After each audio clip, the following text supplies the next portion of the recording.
The Falcon and the Winter Soldier introduced more characters and had some big X-Men ties as we took our first trip to Madripoor in the MCU. You're not gonna move your seat up, are you? No. Beatty here with a breakdown of the Falcon and the Winter Soldier episode 3. This show has gotten better each week in my opinion. Hopefully that keeps up because I'm having a good time watching it. Sam and Bucky took their journey to Madripoor and they didn't do it alone. A certain supervillain is at their side and we might just have Thunderbolts stuff coming. Well, I'm hopeful. Oh, please.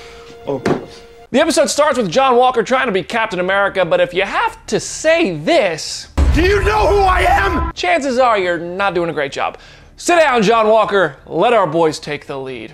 Sam and Bucky pay a visit to Zemo and break him out of jail because he has plenty of experience with Hydra, super soldiers, and the programs that make them. Go see Captain America Civil War if you want to know more about that. They jet off to Madripoor, which Sam says sounds like Skull Island, which is a weirdly timed reference to King Kong's home right as Godzilla vs. Kong hits theaters, but I'm just pointing that out. Madripoor is basically a criminal safe haven where people who commit crimes don't get extradited. They go undercover. Sam is dressed as Conrad Mack, aka Smiling Tiger, a character who is part mutant in comics. Even has a bad nickname. It looks like he's played by Anthony Mackie in the only photo we see of Smiling Tiger, so I don't think we're going to see Conrad Mack playing a part in the MCU going forward. Sam's outfit can also be a nod to Snap Wilson, a version of Sam Wilson who from comics was a hustler that was retconned in his original story. That was called A Guys Under the Control of Red Skull, and then the new story was like racially clumsy and it didn't represent a character really well back in the 70s. So a more recent comic retconned the retcon and gave us the Sam Wilson we know in comics and the MCU today. The Three Musketeers meet Selby, who might be the first character previously owned by Fox to make an appearance in the MCU. Selby is a mutant in the comics with the ability to control computer code and a leader within the Mutant Liberation Front, which was headquartered in Krakoa in the comics, not in Madripoor. In the MCU, she's holed up in Madripoor. We don't know if she's a mutant. Well, now she's dead, so not really relevant. If that character looked familiar, that's because Selby was played by Imelda Cochran, who played Dr. Goodman on Agents of S.H.I.E.L.D. Remember that TV show? Yeah, the confusion of whether or not Marvel TV is canon to the MCU continues.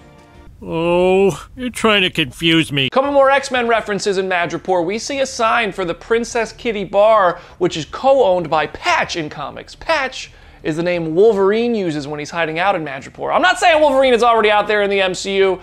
We all went through WandaVision together. I'm just saying this might not be an accident. That's a hell of a coincidence. Sharon Carter is back. She's a badass and she seems to be running the streets of Madripoor, seeing as she has her own driver and she can single-handedly destroy an army of henchmen. She's been on the run for stealing Cap's shield and a Falcon's suit for them back in Civil War. Like I said, if you want to know more, go watch Captain America Civil War. And she's pretty pissed off about getting left behind when everyone went on the run, and she should be. I mean, Steve Rogers kissed her and then went and lived in an alternate timeline to live happily ever after with her aunt, who was dead in this timeline, and it's all really just kind of, who made that decision?